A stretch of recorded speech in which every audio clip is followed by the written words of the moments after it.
Shout out to everybody here on the live Bookmap webinar. I appreciate you here from 1 to 2 o'clock. We'll be battling, or we'll be tackling Bitcoin. Feels like battling. We'll be tackling Bitcoin, talking about price action, seeing if there's opportunity, what happened with this bounce, and just kind of breaking down what we see happening going on, making sure that just wanted to check the live. The live's going well. And let me pop up the chat so I can just stay on it. Ask any question you want. Let's have some fun. Let's break it down. Last couple times, last time not, but the last 2 times before that, I did put out a trade that eventually would play out like within 45 to an hour later of watching Bookmap. Shout out to everybody here that's jumping on in. We appreciate you. And Bookmap appreciate you. And let's just have a blast. Let's stay blessed. A little sip of coffee to keep me going. And here we go. All right, so if you were watching my live stream, which I did for 2 hours, from 10 a.m. to about 12 p.m. earlier today, just an hour ago, we were shorting some altcoins. Rune, per se. Now, will the Rune short continue is the question. That's what a lot of people want to know. Now, I've closed the trade. It was a great trade. One of the biggest gains I've made trading leverage altcoins. I've only traded, I realize, I always think I've done so much, and then I look back, I'm like, how many times have I traded an altcoin with leverage? I think it's only been 10 times or less in my entire life. I think it's around 7 times. I did Pepe once or twice, XRP. It didn't go well most of the times that I did it, so I basically traded Bitcoin only, all right? So look, Bitcoin fell out of a pattern. It was inside, all right? Once it falls out, it's kind of messy. I actually want to clear this up for you because if you weren't watching earlier today, like this is hard to follow, all right? Let me think here. Well, just understand that we were in a bigger pattern right here for Bitcoin. All right. Let's go to like the 15 of the 1 for a second. So bear with me for a split second here. So this is the bigger pattern. Just understand this concept. All right. You won't see this stuff here, but bounce, bounce. This trend line kept continuing. We lost the trend line. When you lose a trend line, you're always looking for what's called a bearish retest for entry. And you'll get confirmation of it too. So we go to the 1 minute to look for what's called a bearish retest. And so I was looking here, could we get the retest here? Because to me, the pattern was there and you fell out. But you got to pump back inside the pattern. All right. So we can remove these. And this was a teaching moment for me to teach my students, like, look for the possible retest. Now, we didn't get it. It ended up getting back inside the pattern. Okay. But we added this flag earlier. It broke to the downside too as well. Bookmap had liquidity. I'm going to show you Bookmap in a second. You're like, this is Bookmap. But I just want to kind of begin to build where we are right now. And so when we add Bookmap and layer it, things will begin to make sense. Okay. So earlier today, I wanted to bounce. Bitcoin looked like it was likely going to bounce. Sorry, I moved that line. I didn't want to. Bitcoin looked like it was going to bounce from this falling wedge back to the upside. You see? Then it broke out, created what's called a bear trap, made it look like we were going lower, and then reverse price action back to the upside. That was what's called a liquidation, all right? Now, if Bookmap was open, I had to restart my computer and give it like a 5-minute rest right before I came for Bookmap because I eat up a lot of RAM during the live, and things just get, after 2-3 hours of just all the charting and all the stuff, and I'm up from like 7, it's actually 5 hours because I'm up at like 7 in the morning charting for the trading group. I tend to... So I don't believe I got the liquidation there because I didn't have Bookmap up at the time. Yeah, let's see. But that was a crazy dip right now that just occurred. Bitcoin hit a low, but it bounced back to the upside. That's what we call a V-shaped recovery.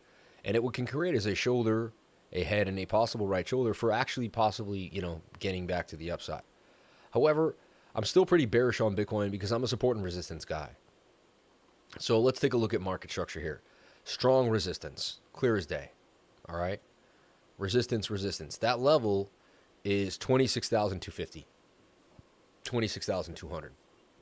And that's the high area. That's basically the premium for this chop that we're in. And then we have the low value, which is like the wick area here at about 25,680, 25,007. So Bitcoin bounce. Now it's back inside the pattern. And you want to look at your 15, which is probably still oversold with some momentum to the upside. And I use stochastics RSI a lot. They work well with momentum. And they also work well with Bookmap, in my humble opinion. with momentum in as we watch liquidity. So what do I see happening now? Well, I'm going to be strict on this trend line. Which, I mean, could I say we're bearishly retesting? No, I don't want to do that. But we're back. To me, we're back inside the bear flag, which I call this a bear flag, this top and bottom. And we're back inside the falling wedge. Once you're back inside a falling wedge, you have to now assume that you hit the bottom and you'll break out of the wedge to the upside. Falling wedges break up 68% of the time. But you say, yes, but we fell down. I know. But in my life, and I've backtested this, and I just lived through it many, many times, if price action can get back inside its bottom trend after it's left, you have to act like it never left the pattern at all. And act like it bounced from the bottom to the top, and it's just going to do the same thing it was going to do in the first place. That's hard to do because you'll mentally be affected by this, right? For years, I would just be like, there's no way. But now I've done it so much that I can literally just zero this out and act like the pattern's the same way it always was. And I've trained my brain to do that. It's a really key way to trade, and it will help you out a lot, all right? So strong resistance for Bitcoin at 2026. So for me, like, there's really no even reason to get, I wouldn't even really long. You can scalp along. You can try, but for me, it's like, I'd rather miss this section, have Bitcoin hit resistance, open a short, watch it dump, or wait, break out and use this as some type of retest, or come out and make a flag. Just show me that it gets through this resistance before I decide to long, you know? So that's what I like about strong resistance is if we can flip it, it'll give me a higher probability to trade, okay? And keep a stop loss somewhere. So to me, I'm not like in a rush to long because I want to see confirmation of a break above resistance. A lot of times Bookmap will show me some data up here, and don't worry, we're going to load up Bookmap. We have it loaded up, but we're going to like go in depth to what I see, and we're still kind of building the story, right? And you can say, okay, I can hit control here and make another. You can say we have some nice support here. We're bouncing off the lower range. So it seems to be like, you can even say we're in like a bearish rectangle, up, down, likely to go back to the top of the channel, right? That's just kind of what happens. We should see an oversold 1 hour with momentum to the upside then, if this is the case. You know, I still see it more as a flag, like a bear flag. We got back inside the pattern. Makes more sense to me. All right. You could extend it on the 1 hour and say, hey, we're just still in a falling wedge that wants to break out. So I'm still keen on this falling wedge breaking to the upside, like I was at the beginning of the morning, but we just lost key levels. So Bitcoin has to get back above this POC, which is a point of control on the VRVP, which is the visible range volume profile. It has to get above 20,660. It gets above that, it's likely to continue into the strong resistance at 25,250. And then what happens from there will be the question. So I see Bitcoin going up. Now I'm going to move into Bookmap. So to me, it suggests that Bitcoin can move to the upside. Sometimes I take my camera off just for a second so you can see all of Bookmap.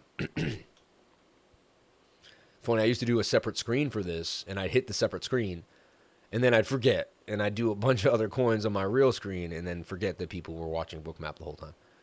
It's easier for me just to take the camera off now because I just know to put the camera back on. And if I do switch, like, to a different screen, it stays, Anyway, that's another story for another time. But if you're an OG lifer, you might remember those days. They're like, you did it again. And I was like, man, I got to stop doing that. So to corroborate my story of a breakout, I want to see liquidity near the area that I believe we're going to. All right. So where's this high? What does that say? It says 26,350. And there's really a gap. And there's a high volume node on the VRVP at 26,452, right? 450.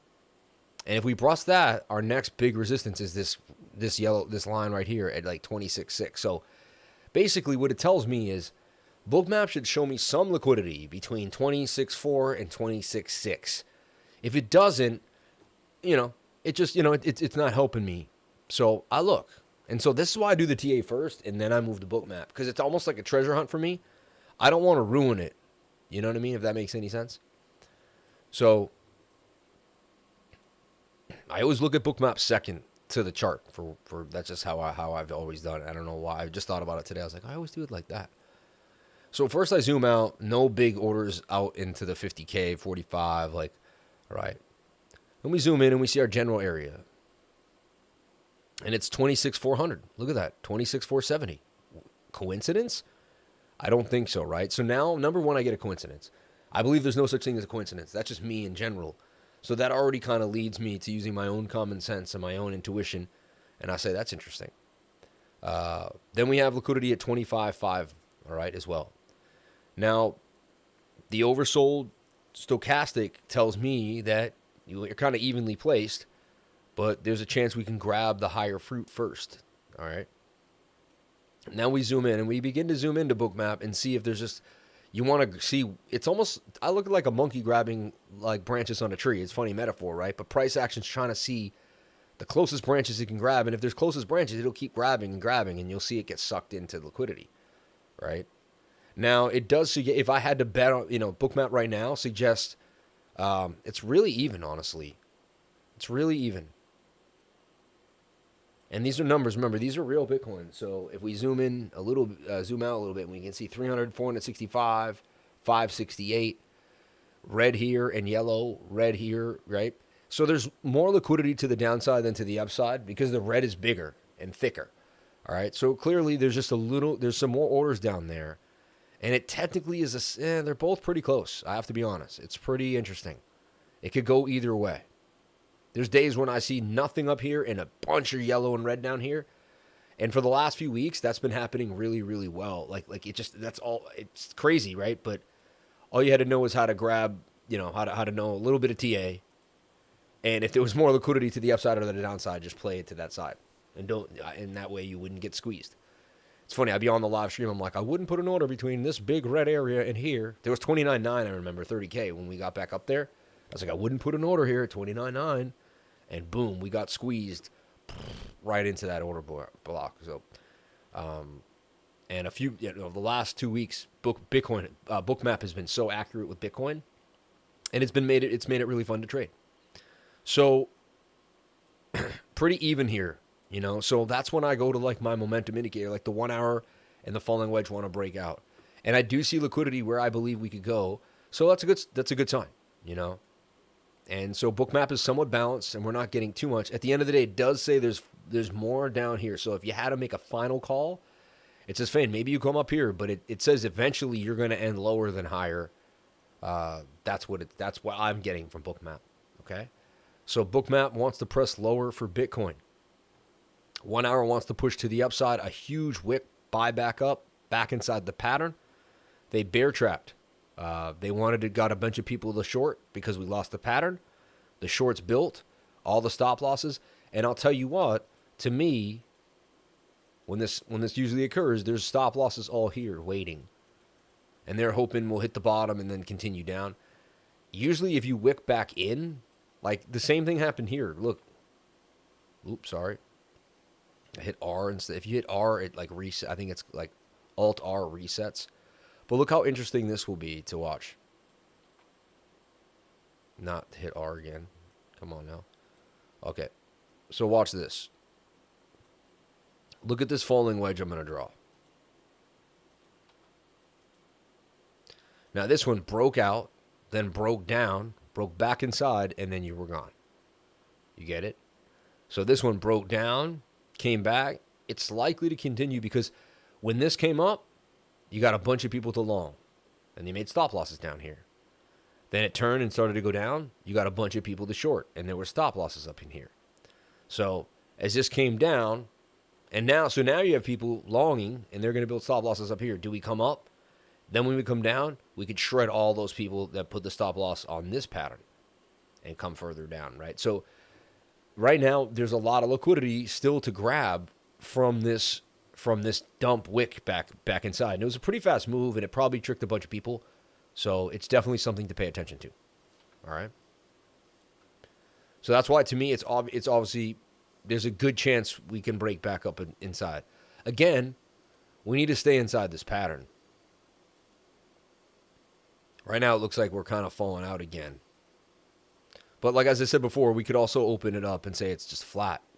You're up, you're down, you're up, you're down, you're up, you're down.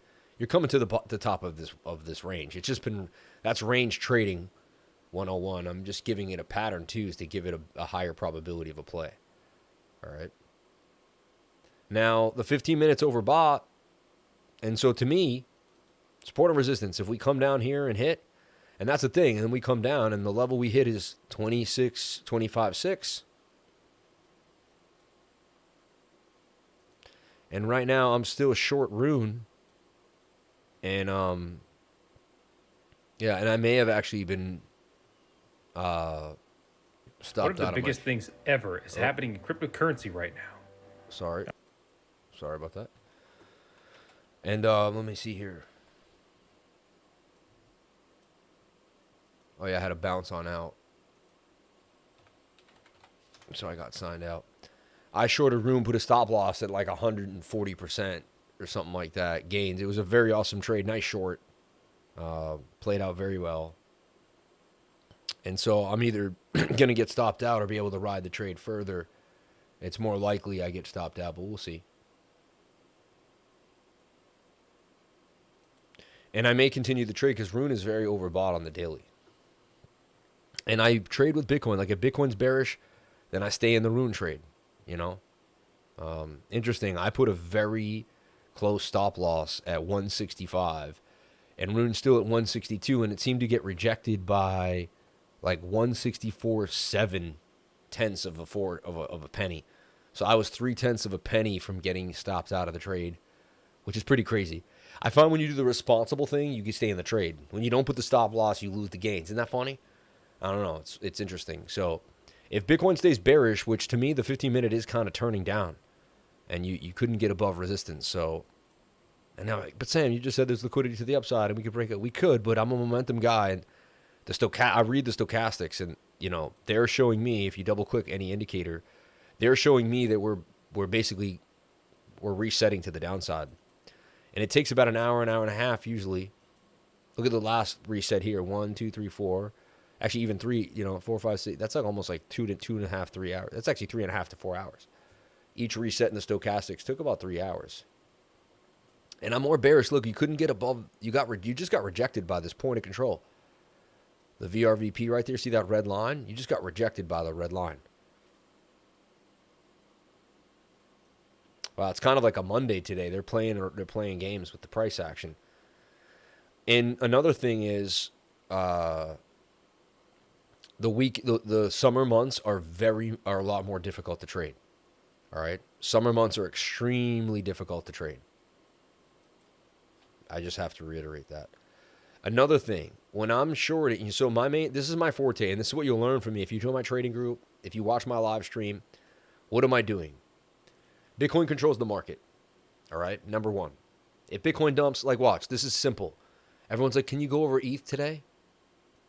And see this? See a little squiggly line, a big dump, a pump back up, and a dump now? Let's look at Ethereum.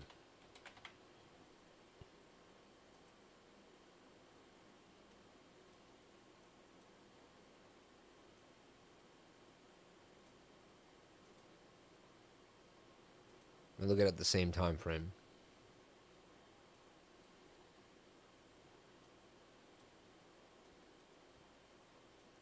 And you'll see my point, and you probably know my point. But look, squiggly line, a dump, a pump, and a dump back down.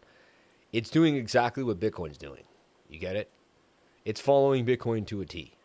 Like, if I open them up and I look at them, like, you'll see it's... So, if you're trading any altcoin, and Ethereum is the leading indicator for altcoins, so what Ethereum does, other altcoins will begin to do. All right? So, when trading any altcoin, I'm watching Bitcoin. So, because you can look at altcoins and you can look at order book and stuff. But to me, Bitcoin is such a leading indicator of the market. I just need to see what Bitcoin's doing. And that's why I like using Bookmap. All right. And that's my strategy. My strategy is how much money can I take out of the market? Okay. So if Bitcoin can move 1% to the downside, then an altcoin can move like 10% to the downside. And if I can trade 10x leverage responsibly, right, then I can make 10% off of one, or I can make 100% off a 1% Bitcoin move. And so I'm exploiting a Bitcoin move, right? And they're not always exactly attached, but if Bitcoin's bearish and I'm in a short for an altcoin, especially in the top 100, that has a bigger market cap than like a very small cap gem, then there's a good chance that the short's going to play out for me. Okay. Now look, Bookmap's showing liquidity down at 25.5. We should expect to see some liquidations now coming in on the long side. Look, there was one right there trickling in a little bit. There are more orders here than down there, than above us. It's like a little kid goes to the playground and there's a bunch of toys in one sandbox and only one toy in the other. He's gonna go play in the sandbox with the most toys. Not, a funny metaphor, right? But it's, and I just came up with that. I never said it before, but to me it makes sense. The market maker is gonna play with us, and he's gonna find all that. There's just so much more liquidity now. It's actually a little clearer that there's more liquidity down here than there is, a little eat. He got a little eat in there, right? He ate a little bit. And look at the indicator. The indicator is curving to the downside. It's saying, hey, and look, there's a point of control there. That's there's no such thing as a coincidence in trading. You hit a key area on an indicator, and this is starting to turn to the downside. And on top of that, Bookmap has the liquidity for you right where you should be going, right? And then that's when you start taking measured moves, right? So technically, again, we're back. And again, it broke out of the pattern. It came back in. Now it's breaking out of the pattern again. We'll just treat it like it's breaking down, like it's going to break down again. So that first level is 25.7, and then my next level here is 25.626. And we have tons of liquidity right here from 25.7 all the way down to 25.260, 25.520. So, we're covered. It's like if there was just nothing here and then a big order down there, or there was just all big orders up here and nothing down there. So to me, Bitcoin's struggling. And that's an ugly pattern too. Very ugly. And it's just showing resistance as well. Okay. You really want this to make a higher low. If you can make a higher low, you could say, okay, it could stop, like maybe. But to me, it's not making a good pattern. Yeah, like you can say it fell out of this. Even on the 1 hour, it fell out again. The only thing we have going for us is range, bounce up. And that's a pretty nice wick to the upside. It's when you get a wick that big, it's surprising you won't get a breakout back up to the upside. I'm just, again, sometimes it looks like I'm contradicting myself, but I'm waiting. I need confirmation, right? So like right away, I'll go look for support, local support. When I say local, I mean a very small time frame. So like right here, we got a bounce on 25,946. We lost it, sprung back up, right? And that's kind of a key idea. You'll swing low, you'll break the swing low, boom. All right. And then, which is interesting too, if you pull this, anyway, we'll do that's another time, but it could be a 786 retracement. But we came up, resisted back down. Now you wick, right? So like there was a divergence there. See it? Swing down to swing down. That was a good liquidation. And you have you could kind of say this is a divergence. And I've been as wacky as it gets, I get more and more tested with it. You could like flatten this out and try to make it look like more lateral, but the RSI really is in the same downtrend. Like it's not, and you got to bounce, but not amazing. To me, you got rejected by that point of control, and you're likely to drop through support. And another thing that I do, that I've done just by, losing a lot or, learning a lot, I guess, or doing the wrong thing. Maybe not always losing the most, but doing the wrong thing and learning like, okay, that didn't work perfectly. And that's another thing too, like testing things out. Like I didn't trade leverage for a long time, so I threw $500 in an account and decided to like, can I turn it to $1,000? You don't just start using $10,000, $20,000 trading leverage. Like even though I've made, even I might have an account of millions of dollars, and then still just, and I guess other people are like, I'd rather swing 50 grand, whatever. I'm just not like that. Like I need to see the science behind what I'm doing. And that's another thing. That's why a lot of traders say, "Oh, I struggle with trading." I don't, because you didn't sit there and tell yourself that you had to have a disciplined way to trade. You just kind of were like, "Oh, I'll learn technical analysis and I'll just long this." I was watching someone the other day, and he said even someone with no strategy at all, using proper risk management, can be a break-even trader.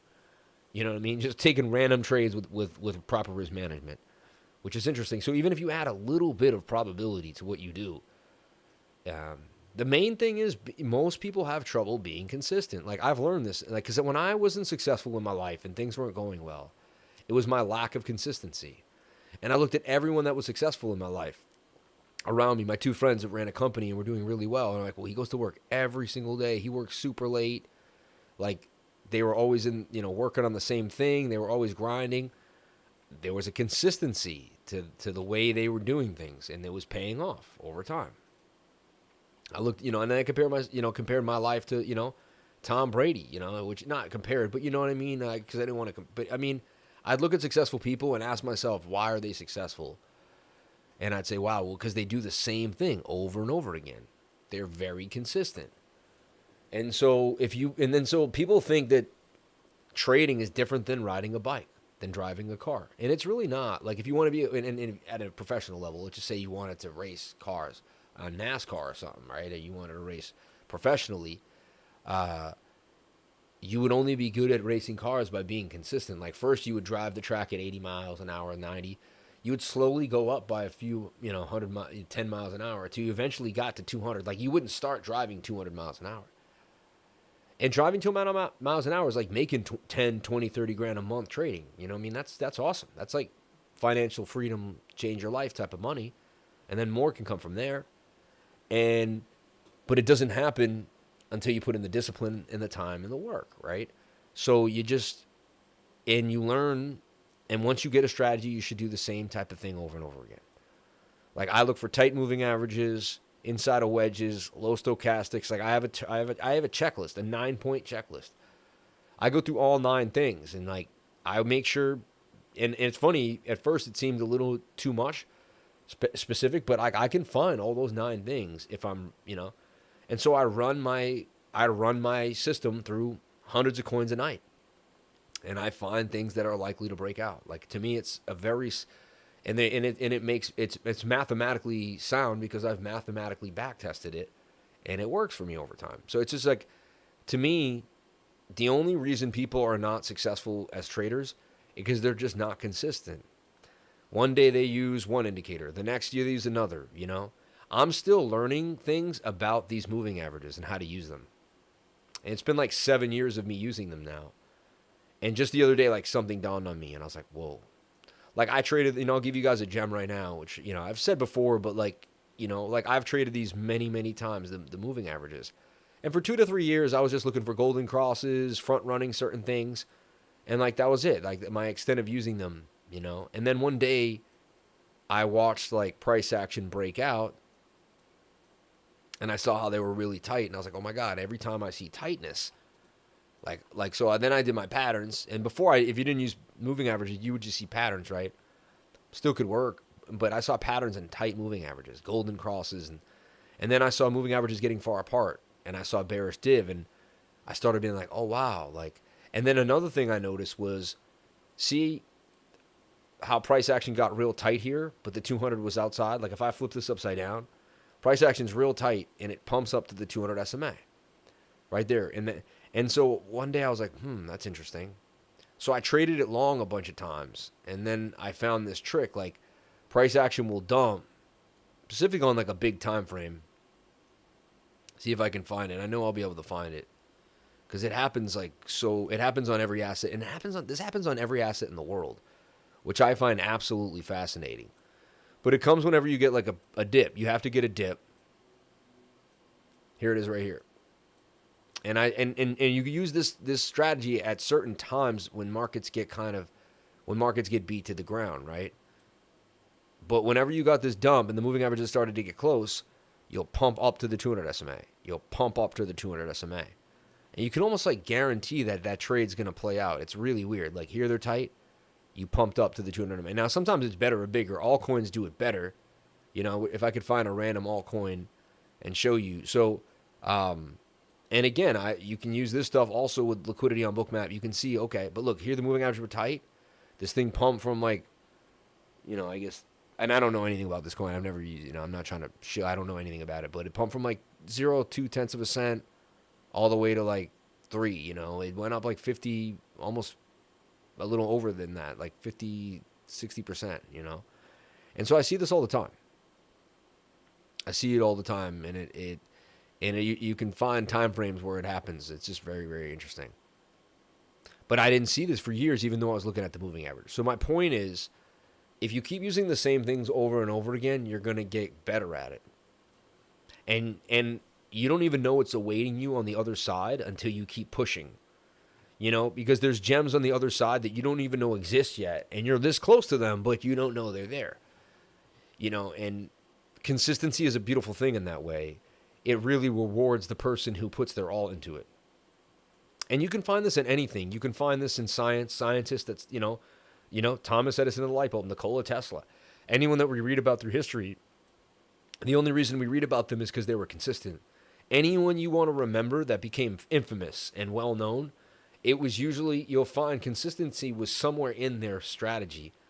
So one day I said, wow, I just researched a pianist. I researched a famous football player. I researched a trader. I researched an economist, a politician. I researched a rapper, anyone, a musician.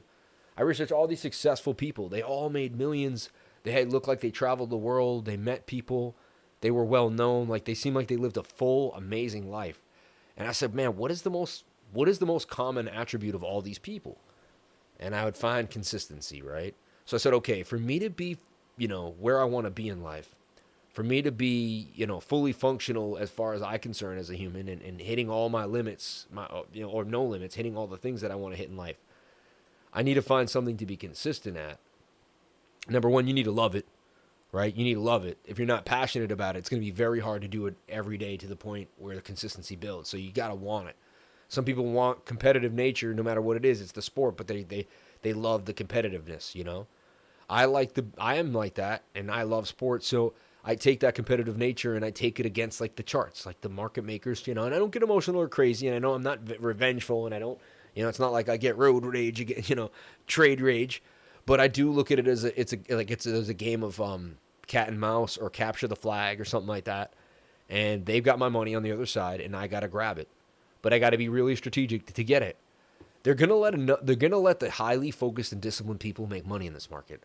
Because there's enough people that aren't disciplined and focused to feed the exchanges and the money, and all the liquidations. So you just kind of have to be more disciplined than the average person, put in a lot of effort, and there is money awaiting you in trading.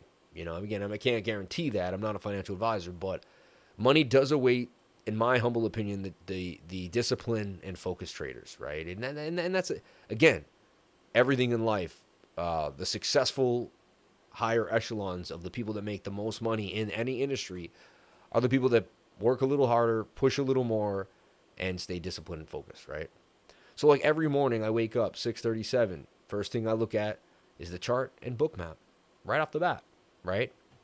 If I see a huge glob of liquidity and nothing up there, and then I wake up, because you know why too? Let's be honest. I didn't always do the perfect thing. I started using Bookmap. And some morning I woke up, and when I first started using it, I saw tons of liquidity down here, and I was like, I don't know, maybe.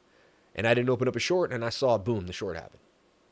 Probably happened 3, 4, maybe even 10 times where I was like, wow, Bookmap seems to be, I don't trust indicators fast. I'm not quick to buddy up to an indicator. I'm really not. And I'm not quick to affiliate with a company. There's a lot of money out here. I get emails every day. Do you want to do this? Do you want to do that? And I'm like, well, I look at how does it affect my name and who I am and the amount of money that they'd like to do business with. And then I just sit, and it's like, and it has to make sense with me. So like, I just want to say my level of integrity is high, and I just want to let you know, if you're loyal to me and you like what I do, there's a real reason why I use Bookmap and I work with the team. It is the tech. The tech is great. The program works, and I like what it does and the information it provides. But it's also the team. The team's amazing, right? So like Bookmap, again, remember at the end of the day, what do we say? We said at the end of the day, if we had to make a last call, Bookmap suggests that we're going to go lower. All right. And look, this is also like a 1 minute, like a 1 second chart here. You can start to see now. This is basically chop, but we kind of came into it. When you come down in and make a sideways, it's a kind of a bear flag. There's the long liquidations. Bookmap shows you liquidations. Okay. Here's one thing. You get a low, 30,000, 7 accounts. You get a secondary low, 12,000, 4 accounts. Divergence, correct? Divergence. Here's the divergence here. Cumulative volume delta, right? So the idea is this. You had a lower low, but a higher, a less amount of liquidations. That may give you a little bit of a bounce. Not always the biggest bounce, maybe a slight bounce. You know, if you crush through this and start hitting more people, then you know there's probably more coming. I see more pain just based on my TA, and it's simple. I'm just going off a stochastic on the 15 minute that's overbought. Like it's very simple to me. I trade stochastics RSI. When they're above the dotted line and starting to curve down, it's a very bearish signal for me that we're going to see lower lows. Now, this is a rare pattern for me. This up-down action, very strange. Very strange price action. As I said before, I did expect to move up, but I'm a stochastics trader. So, like, I can speculate all I want, but this is pointing to the downside. And look, like if you just took a short every time you got a curve here in the stochastics, there you fine. This one you would have went sideways and you might have got burned. Here you would have won the trade. Here you would have won the trade. Here you would have massively won a short. And here you would have won a short again. Here you would have won a massive short on the first curve. Second curve, a little bit of a short, and you brought to break even. You would have been stopped out of break even or a very small loss. And then you could have entered the short again and take care of the stop loss and got paid more. Yeah, here's another curve, a massive downtrend for massive gains. So, like, I just learned, wow, just back test the stochastics and do what they tell you to do. When they get above the dotted line on the 15, like right there, massive short.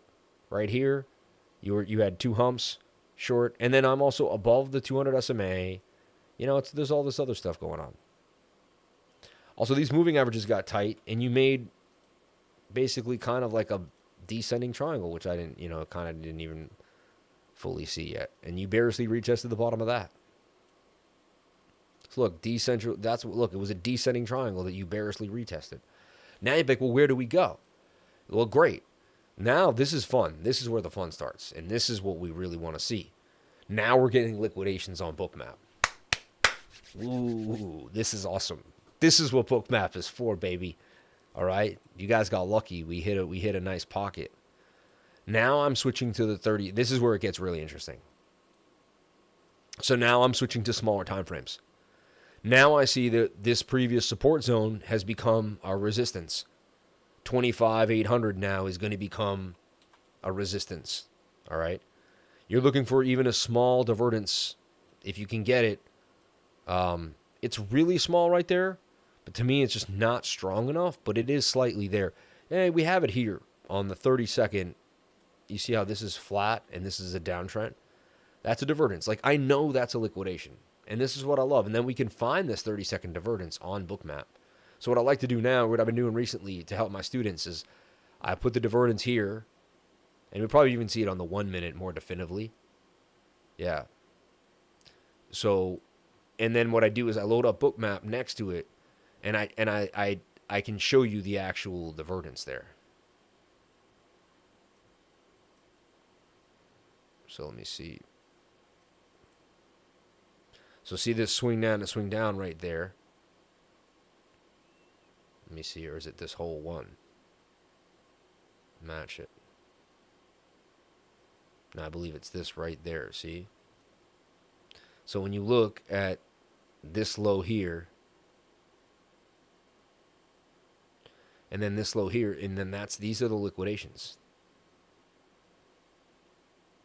So like that point would be a liquidation. These points is a liquidation. And eventually you just like my students now, they don't even need to see the RSI. I mean, I see it, but the more advanced ones, they can spot divergence. I mean, they can see it. You know what I mean? But I still use my RSI. I'm a stickler for old school behavior, you know. So now do we go lower? Well, we can look at Bookmap to see what the liquidity is doing. Is it building? Is there someone coming in? Are they taking it away? What are they doing? So you got this big order here. It's likely to get filled at 25,250. You know, I would be surprised if they don't go into that zone. I'd be surprised because it's double layered, you know, and then to bounce, then we could probably come back up. But I wouldn't be. It just in my time of using Bookmap, we usually go to the lowest level of liquidity, and that's pretty close and it's pretty big. So now, of course, fine. You like, all right, we get a bounce, but now here's the test. Divergence bounce on the one. I've watched the divergence bounces many times. You get in the shoulder, the head, the right shoulder. Do you break out again? You know, right shoulder, and do you break up again? Or do you just come up, hit resistance, and make a bear flag and break back down? So the 1 minute will give us what's called a continuation pattern or a reversal pattern. And that's why I use the smaller time frames. Price can't do whatever it wants. Even here, look, it had a shoulder, a head, and a right shoulder. Hard to see, but it had a reversal pattern with a divergence as this was swinging up, right? Boom. But then look, it made a bearish divergence here, and it made a shoulder, a head, and a right shoulder there. And it reversed back to the downside. In this manner, you could learn how to trade the weekly just like you from the 1 minute chart. Like, and I'll blow your mind right now, but if you go to BTC USD all-time history index, and we go to like the weekly chart, and so like my mind sees no difference from this bearish div here on the weekly and this bearish div here on the 1 minute chart. You see? In both, you're far away from the 21-day moving average. You have to come back. You know, if it were more of a pump, the 200 would be lower. We're just low right now, so don't mind that. But I see this the same as I see that. They're no different to me. You know, I'm just a being that lives to be, if I'm lucky, average 70s, right? My 75 years old, I guess, for a man, 76 or whatever. And so, and why you're like, what do you mean by that? Why you? That's what I mean is how long I'm given life has a lot to do with how I interact with time. Meaning, if I lived to 300 years, the weekly chart wouldn't be as big of a deal to me as if I only lived 50 years, right? Because think about it, in 50 years or 52 years a week, I'm only, you know, let's say I was 5 years old. Oh, you only live 5 years. So you only get like 250 weeks in your life. Well, the weekly chart would be really substantial. But if you live thousands of weeks in your life, then the weekly chart wouldn't be that big of a deal, right? So, and there's Bitcoin going lower. Going lower, man. Bearish retest. We broke this low.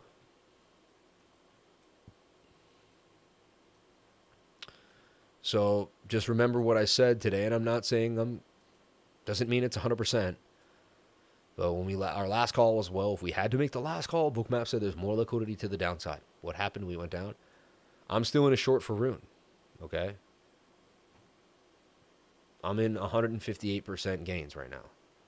I'm staying in the short because I'm using Bookmap, and I'm able to see that Bookmap has a high probability of a downside. You see? Like, it's all connected. So, to me, I'm using Bitcoin as my guide, and I say this a lot, but I don't mind being repetitive because I needed to hear things from my mentor over and over and over again.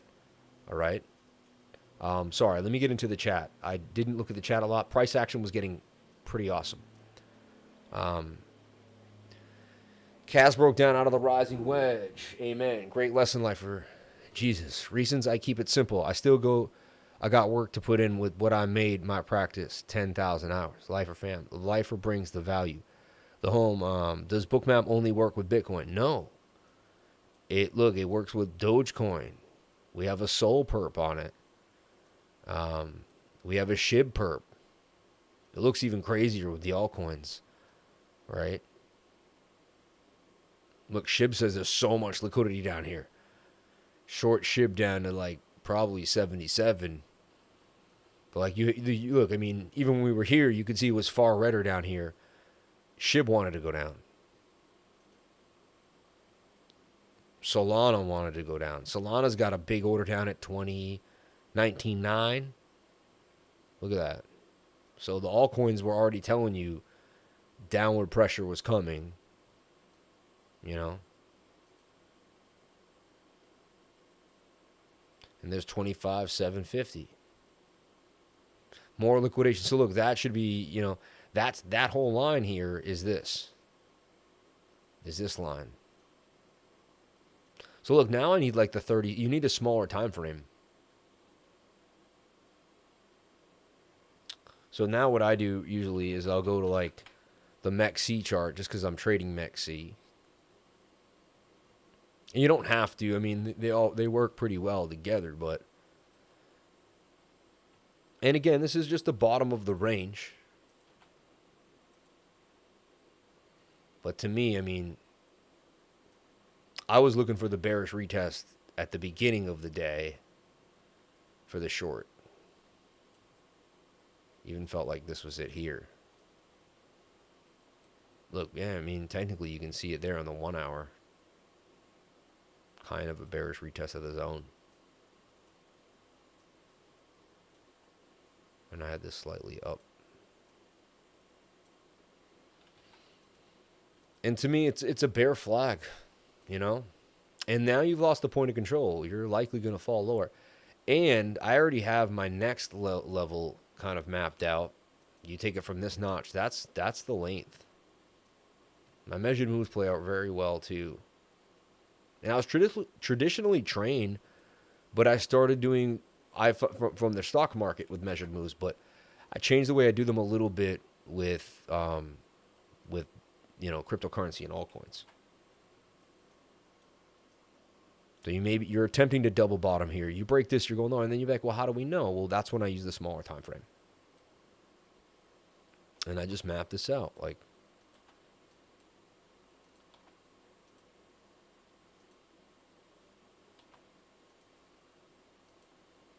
and just like, you know, you're like, well, now you have a resistance right there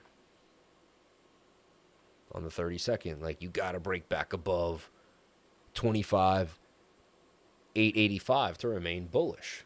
If you come up here and you roll over, there's no reason to leave the short. You know, smaller time frames will just confirm whether to stay inside the short or not.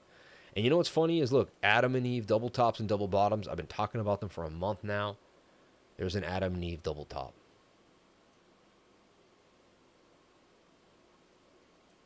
Massive liquidations there. So again, I started the live stream. Yes, I was like, okay, I see bullishness. We got a falling wedge, right? Yada, yada, yada. The 1 hour is oversold. But the 15-minute was overbought. And, you know, I don't trade against the 15-minute until it reset. Now, if the 15-minute was low and they were both oversold, and then it dumped on me, fine, you know. But, which has happened, you know. Like, I've seen a bunch of oversold indicators, and you can still kind of get dumped on. But the probability is just better off. Now you look for divergence. I mean, now you're like, can you get a divergence on the 15? 15 is pretty substantial if you can get one. And saying, hey, you got one right there. That may be your low for the day. But and that's why I'm back. But I watch the smaller time frames now. Like, the smaller time frames will confirm. To me, it technically did break out here, but you could say it's still in. Very strange patterns, to be honest. Almost looks like a bear flag to me.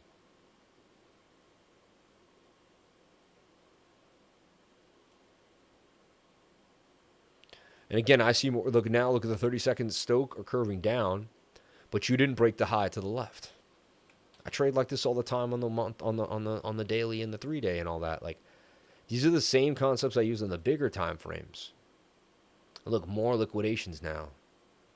Massive amounts of liquidations. And they're just slamming the longs hard right now.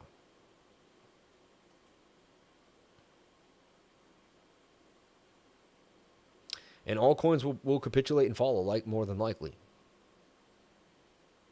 And now you lost 8. And so now I know there's a resistance for Bitcoin at 25,830. We can't get above 25,830, expect more downside. So you watch the 30-second, and I know it's a tiny time frame, but it'll battle, and then you can boom, boom, and then, you know. And this is what I do every day, all the time, constantly, for hours a day, you know. But I truly love it. I like the hunt. I like the detective work, and I do like being known for playing with the charts too. I think it's fun. It's cool to be known for something. So I appreciate everyone that's here. It means the world to me. The lifer brings the value. Shout out to Biomax, man. Thank you. Home of the football. Coker. Oh, thanks, man. Yeah. Yeah, you can use it. Yep. Shout out to Intrinsic. Shout out to Stack. Shout out to Sean, my man. Lakochi. Shout out to Jonathan. Crypto Bellico. Lifer Adam. GF Burke. FUD Expert. Moses McMorris. Vibes are high. The Biomex. Denveloper. Team Money. And yeah, this is growing every week. It seems to be getting bigger, so I appreciate it. Rockton Road. Stoked for the second TA day. My man.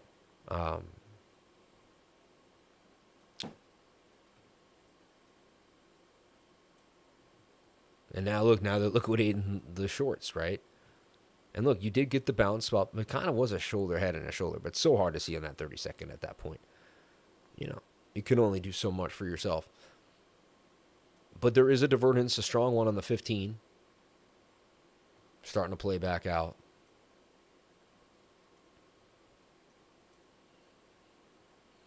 And crypto's crazy. Like, what if it crawls right back up inside the pattern? Then I have to play the pattern again. As if it, you know. But if it comes back in, tries to get back in again, that's another bearish retest. So, and then eventually once I see the settlement, like, I will get out of the smaller time frame. You know? So, like, delete all our work again and say, well, what? And then I clear my head because it's like, you know, so much has happened and you could have been influenced if you don't give yourself a moment to think. So I redraw. I sit for a second and I ask myself, well, kind of what happened here? And then I also play with the pattern and see if there's something I'm missing, something I could be doing. You know, I just try to go out of the box a little bit to see if there's just something else that makes more sense. And then I go back to what, like, feels right.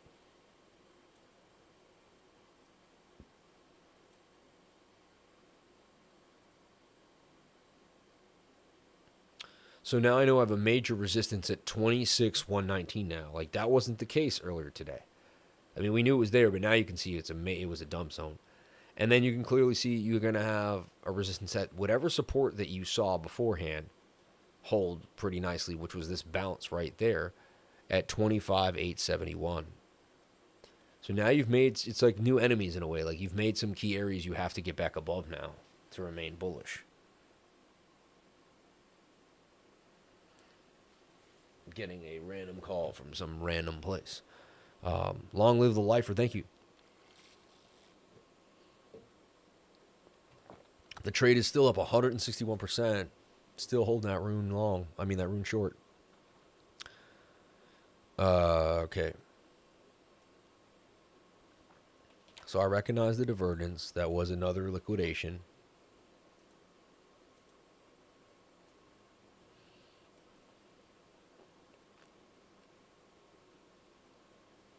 And so, like, what I look for now is, like, another bearish retest. Boom. I look for this 15-minute to kind of come back up and not get back inside and then continue down. And then I also look for the 4-hour to look really bearish. And the 4-hour looks bearish. What it'll do is it'll pin the 1-hour time frame. The 1-hour time frame will look like you could break out, but it won't. It'll just do this. It'll curve down. And I've seen this so many times. And it'll just stay like this. And you will get a massive dump. And the 4-hour will just continue to dump. The 4-hour was so bearish, it had to dump. You know, in my humble opinion, like, the 4-hour is this simple. Trading the 4-hour was even easier. I mean, once it broke below the pattern, you shorted it, and it was gone. They did some up and down movement though. They made it a little harder to figure out, but that's a bear flag, and you lost the point of control. You're going down to the value area low. So to me, it's pretty obvious, but just because you lost the point of control.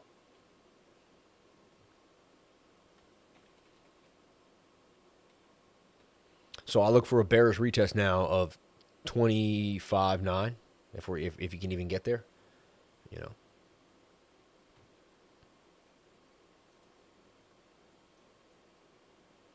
And now I just remain bearish. And if Bitcoin can't get back above, like, and then you look for where's the next resistance zone right there. So bounce, bounce. So 26,000. I mean, you have to get back above 20. You have to close a daily candle above 26,000 to remain bullish. You got, there's no reason not to be short. So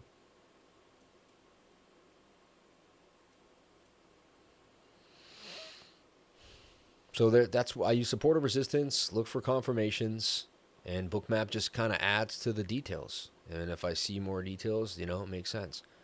Bookmap had more liquidity to the downside when we started this live stream, and there was some back and forth, right? And I kind of was, and at the last minute I said, well, if we had to make a last call, Bookmap says we go lower. What happened? Bookmap went lower, man. So just, don't. I don't trade against Bookmap, man. When it tells me there's a huge ball of liquidity, I listen to it. Yeah, 4 hours getting beat. Well, 4 hours not hurting us. 4 hours paying us right now. I mean, the shorts are doing well. Long live the shorts so far, right? So, and everyone, that concludes the Bookmap segment today. Every single Tuesday, we'll be back for more. Is there money to be made right now? I look for the bearish retest. Honestly, if we break back inside, I wouldn't long until we get back above, really, that key resistance level that I have on Binance. 26.2. Right?